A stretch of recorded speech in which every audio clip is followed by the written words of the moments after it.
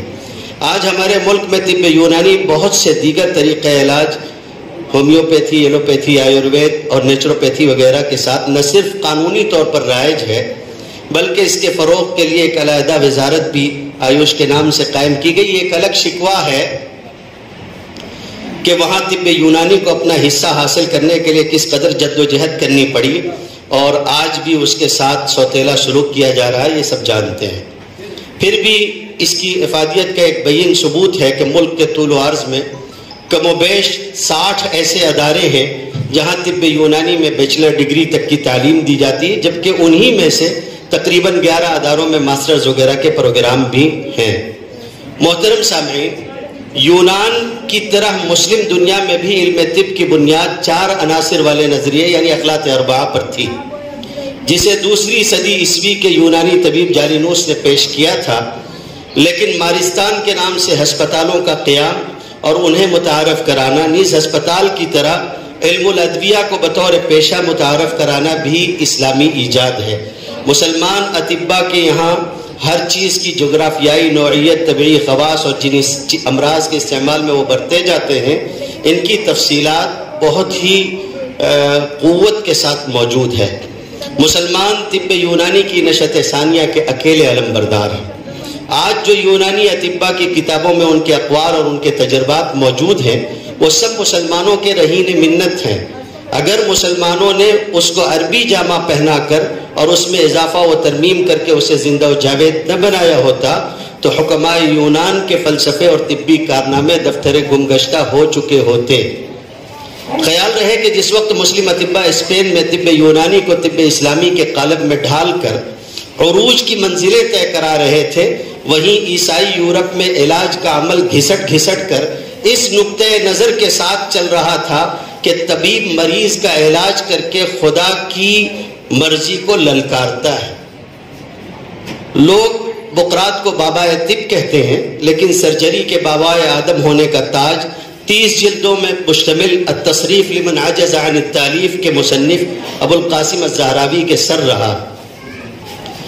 دنیا زہراوی کی کتاب سے قبل طب، جراحت، علم الادویہ اور صحت کا ایسا جامع اور محیر العقول خلاصہ اس نے نہیں دیکھا تھا۔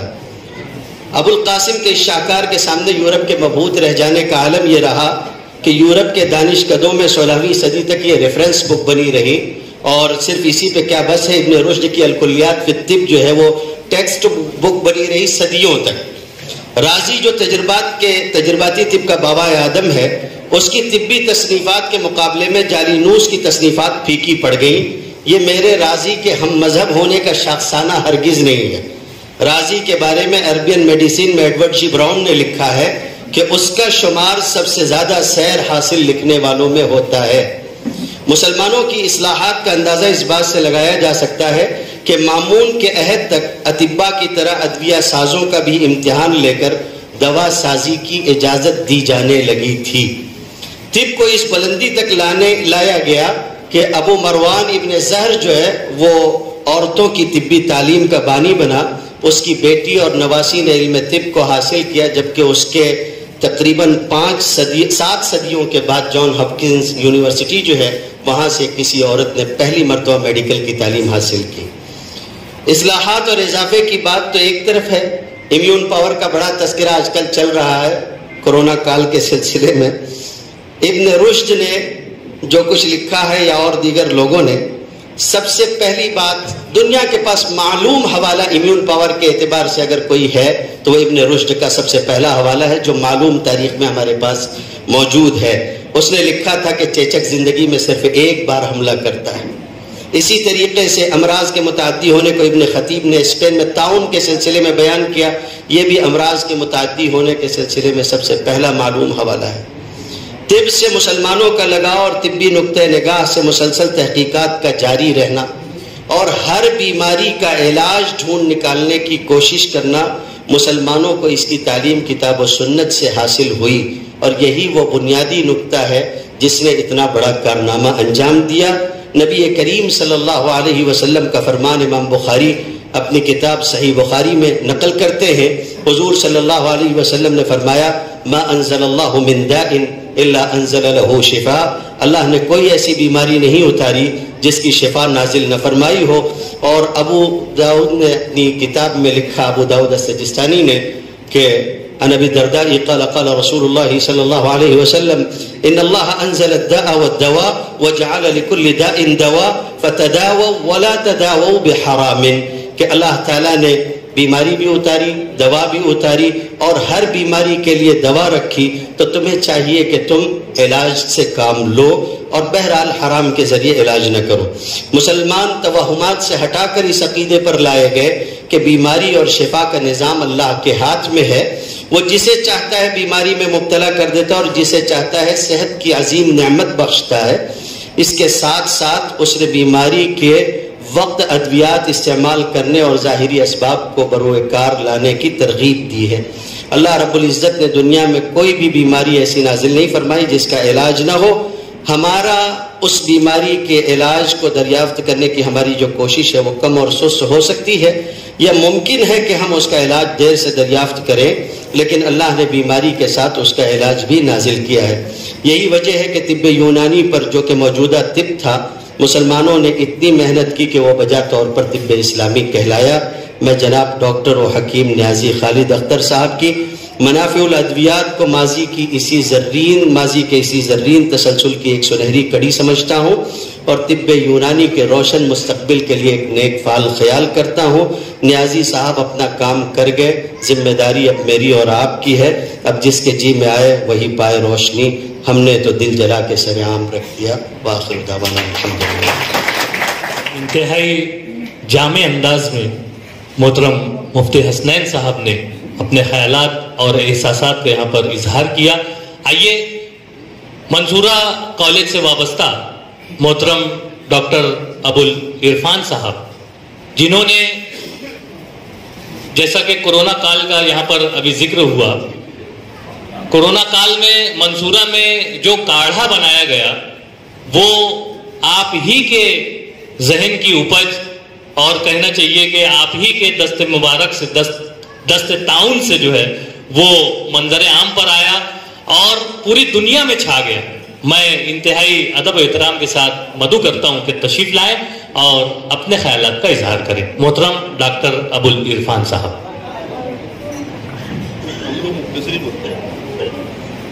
قدسی صاحب کہہ رہے ہیں مختصر کا لفظ، تو مختصر ہی رہے گا انشاءاللہ.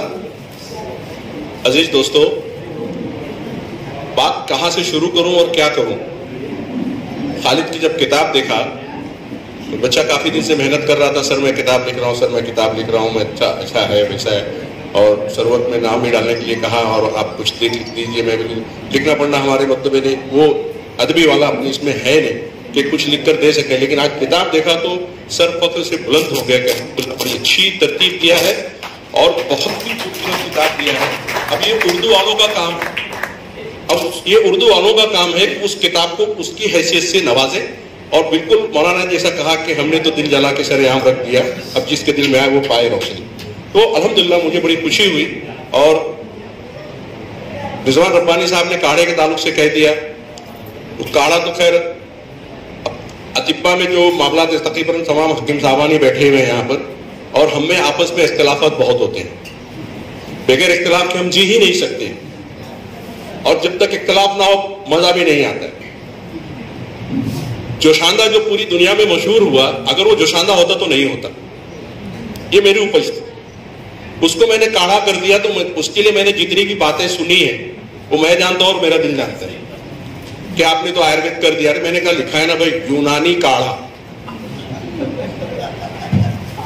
دنیا کے جوشاندے ہیں، ہمدرد کا جوشاندہ،